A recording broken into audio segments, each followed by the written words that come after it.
very pleased to be able to present our Collaboration of the Year Award. This award is presented to an individual that has, through her efforts, promoted and served the community through collaboration.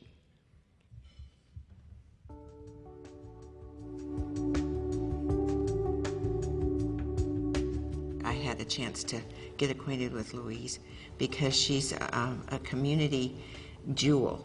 At her essence is someone who is very caring and wants to see the best for everyone and the best for a community like ours. One of the things that I think is so insightful about her is recognizing what the needs of the community are as it grows. And she saw a real need for not only for the Hispanic folks to be included in the community, but also for those of us in the community to be more welcoming, to learn more, to understand more, to be connected to them. So she created an organization called Multicultural Connections.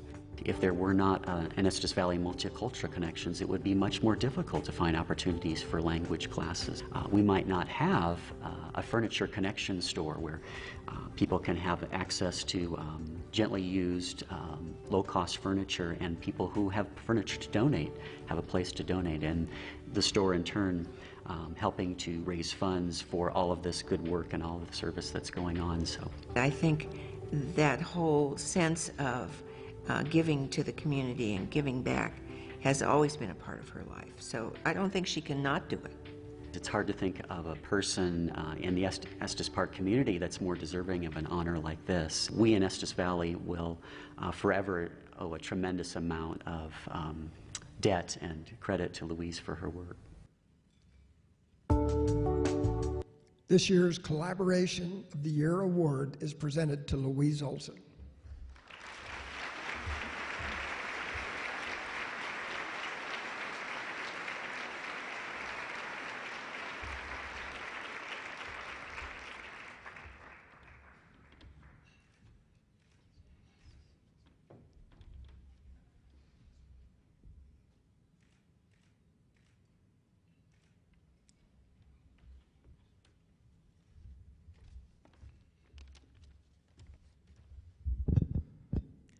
Thank you so very, very, very much. I feel honored and very humbled and grateful. I know all of you deserve to stand here with me, so what I'm about to say is for all of us, not just me. If I may, I'd like to share something I learned from my father. My mother died when I was 11.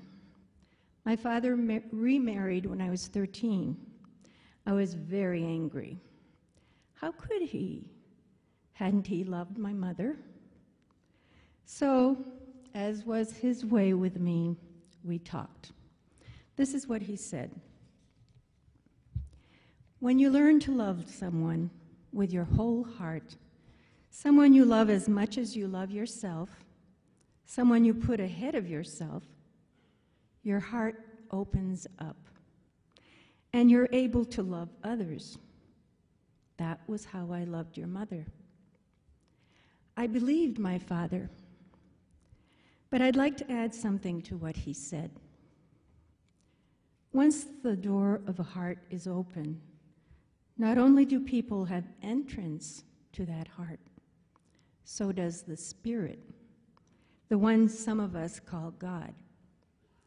And God has other names. My favorite name for God is love. So the heart that is open is filled with love, a very large love. It includes everyone. You have that open heart. The people with whom I've worked and collaborated have that open heart. You reach out so selflessly, so universally, whether convenient or inconvenient, in good times and in bad times, whether well-funded or just scraping by, with gratifying results and crushing disappointment. It is this kind of love, I think, that allows people to collaborate. This kind of love eliminates rivalry. This kind of love builds bridges and makes friends of those who work together. It honors each talent, each gift, each insight, and pools them all for the common good. I feel so very, very privileged to serve with people who are driven by this kind of love. I think we all realize that serving others places us in a very sacred place, regardless of where that might be. It allows us in a special way to stand with those who are vulnerable and who struggle with life. It allows us to meet people who are genuine, who can't afford to wear masks, people who are real.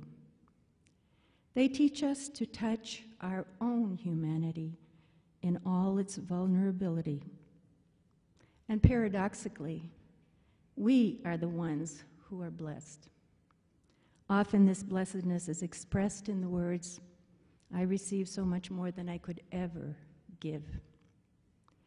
And in that sacred place, which we call service, we sense a growing realization that we are one, woven to one another in a common humanity and as sons and daughters of the one divine mystery. We are indeed brothers and sisters, keepers of each other in ways that enrich us all. And now I'd like to say a few thank yous. First, a rousing thank you to all the people at United Way who chose to honor all of us today. Please accept our sincere and heartfelt thank you. Loving thanks to Jamie McManus, who's in Costa Rica right now, who worked to organize this portion of today's program. And I thank Ray, my husband, who always stands beside me with a loving and open heart. Special thanks to those who have blessed us all by allowing us to stand beside them in their hard times and life struggles, who have blessed us in ways we could never have imagined.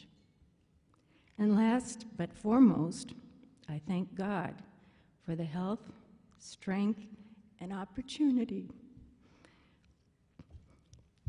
to enter a small corner of the space that we call service. Thank you.